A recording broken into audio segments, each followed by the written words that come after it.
Bismillahirrahmanirrahim. Assalamualaikum warahmatullahi wabarakatuh. Kembali lagi dengan Zahniki. Bagaimana kabarnya hari ini soleh-soleha? Semoga soleh-soleha berada dalam keadaan sehat ya. Nah, hari ini kita masih di tema 1, yaitu tentang pertumbuhan dan perkembangan makhluk hidup. Sebelum belajar, alangkah lebih baiknya kita berdoa terlebih dahulu. Doa sebelum belajar. Bismillahirrahmanirrahim. Rabbi zidni ilman warzuqni fahman. Amin. Hari ini kita masih di tema 1, subtema 1, yaitu tentang ciri-ciri makhluk hidup. Di pertemuan sebelumnya, kita telah mempelajari berbagai macam ciri-ciri dari makhluk hidup. Nah, soleh-soleha semua, siapa yang masih ingat apa saja ciri-ciri dari makhluk hidup itu? Ayo, siapa yang masih belajar?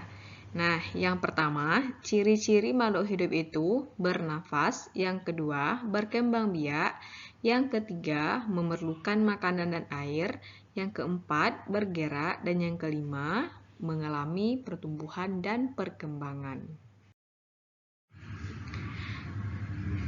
Kebutuhan makhluk hidup itu banyak. Nah, siapa yang tahu apa saja kebutuhan dari makhluk hidup?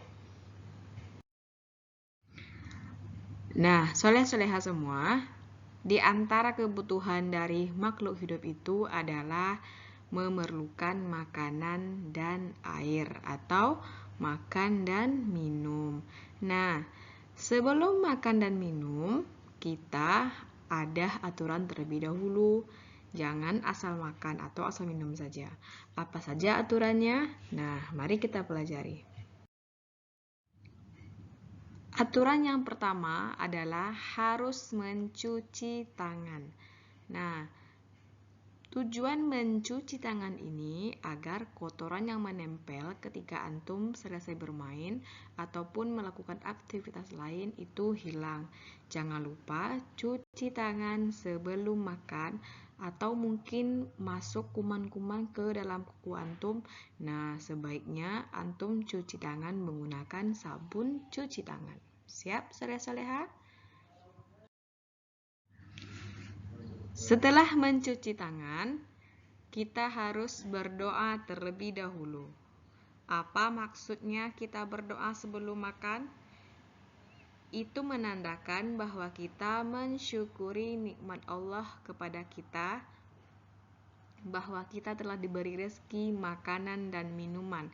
Bayangkan oleh antum betapa banyak orang di luar sana yang tidak bisa makan dan minum, sedangkan antum tinggal makan dan minum saja. Nah, itu harus kita bersyukur kepada Allah dengan membaca doa sebelum makan. Apakah antum baca doa sebelum makan? Kalau ada antum baca berarti bagus. Kalau ada yang masih lupa baca doa, setelah ini baca doa sebelum makan agar setan tidak ikut makan ke dalam makanan antum. Nah, perhatikan gambar yang ada di slide kita. Di sini merupakan makanan yang sehat dan bersih. Jangan sekali-kali makan sembarangan, misalnya makanan yang telah basi ataupun makanan yang kotor. Makanlah makanan yang dibutuhkan oleh tubuh kita.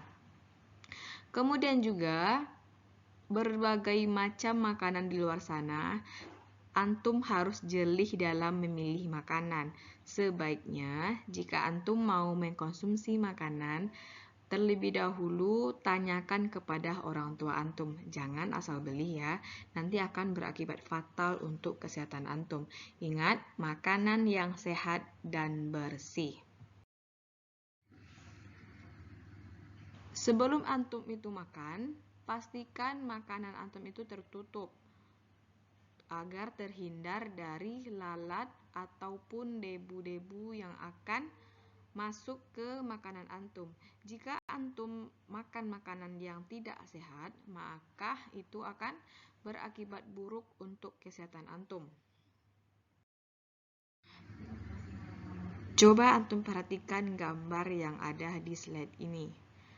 Di sini makanannya kotor dan banyak dihinggapi oleh lalat. Ini akibat dari tidak menutup makanan dengan baik. Apakah antum mau makan makanan seperti ini? Melihatnya saja kita sudah merasa jijik, apalagi mengonsumsinya. Ingat ya, pastikan makanan antum tertutup dengan misalnya dengan menggunakan tudung saji ataupun dengan penutup lainnya, agar terhindar dari kuman-kuman dan dihinggapi oleh lalat. Pastikan juga makanan antum itu tidak kadaluarsa atau sudah basi, misalnya roti antum sudah berjamur. Nah, maka jangan dimakan kalau sudah kadaluarsa. Itu akan berakibat buruk juga untuk kesehatan antum. Salah satu minuman yang bermanfaat untuk kesehatan tubuh kita adalah minuman dari susu sapi. Siapa di sini yang suka minum susu sapi? Misalnya, susu sapi dikemas dalam bentuk kemasan kotak maupun kemasan kaleng. Nah, antum bisa pilih mau yang kotak ataupun mau yang kaleng. Itu sama-sama bermanfaat untuk kesehatan kita ya. Di sini kita akan menghitung susu kemasan yang dihasilkan oleh beberapa perusahaan. Kita anggap saja nama perusahaannya perusahaan A, B, C, D, dan E. Antum bisa lihat berapa jumlah susu kemasan yang dihasilkan per bulannya. Maksudnya kemasan di sini bisa jadi kotak ataupun kaleng. Di sini kita akan menjumlahkan susu yang dihasilkan oleh perusahaan A dengan susu yang dihasilkan oleh perusahaan C, di mana perusahaan A menghasilkan sebanyak 1.152 kotak susu, sedangkan perusahaan C menghasilkan sebanyak 1.123.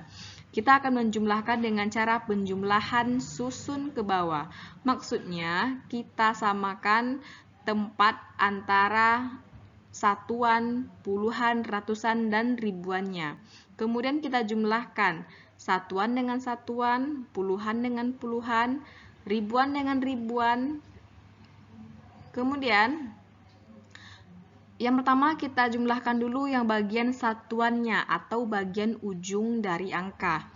Di mana 2 ditambah 3 itu sama dengan 5, 5 ditambah 2 sama dengan 7, 1 ditambah 1 sama dengan 2, dan 1 ditambah 1 sama dengan 2.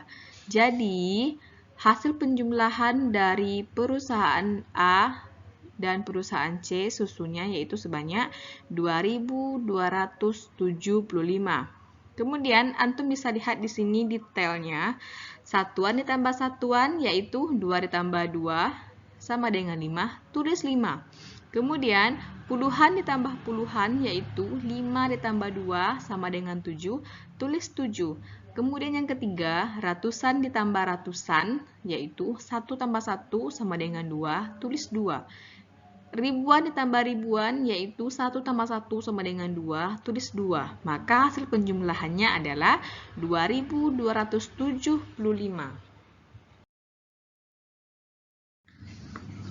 Alhamdulillah, sampai di sini dulu materi kita hari ini. Semoga soleh-soleha dapat memahami materi kita hari ini dengan baik. Sebelum kita menutup pembelajaran, alangkah lebih baiknya kita membaca doa kafaratul majelis atau doa setelah belajar. Doa setelah belajar tema dengan mengucapkan Subhanaka Allahumma wa bihamdika asyhadu an la ilaha illa anta astaghfiruka wa atubu ilaik. Nah, mohon maaf jika ada salah. Saya akhiri dengan Assalamualaikum warahmatullahi wabarakatuh.